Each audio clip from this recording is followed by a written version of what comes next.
Hello, welcome to this lecture. In this lecture, you are going to learn do while loop statement. What is do while?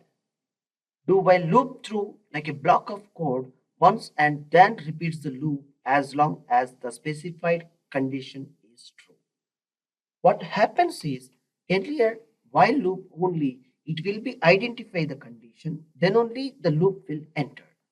In do while, at the beginning of the initiating of the loop statement, it will be first enter the loop throughout the block and it will be executes the line of the code, then it will be verify the conditions.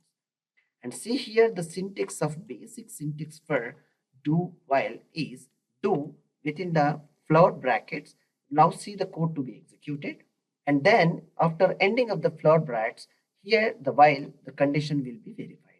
The condition is true, then only that loop will be terminates or exits. Now let's see here very simple and super exciting example.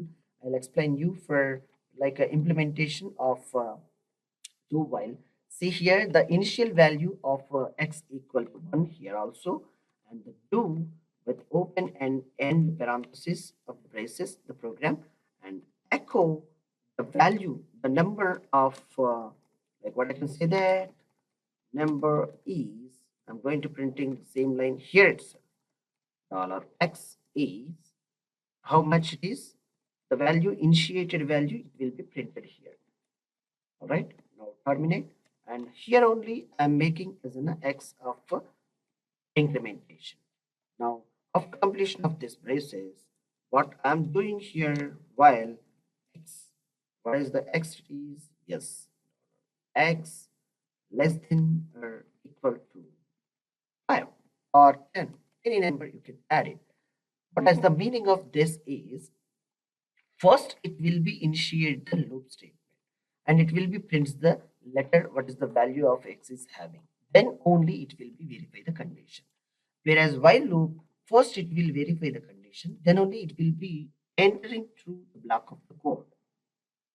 So you will be known about do while and the differences between these things, and we'll now run the file how it is. See here, reload the form. You will get up to 5. Why? Because I have a given up to 5 levels only. If I change it to 8, what happens? 8 iterations it will happens. Reload the form. Now see here. Wow! You learned a very simple and exciting of a do while statement in PHP. We'll learn more and more in our upcoming lectures. Thank you for watching this session. Thank you.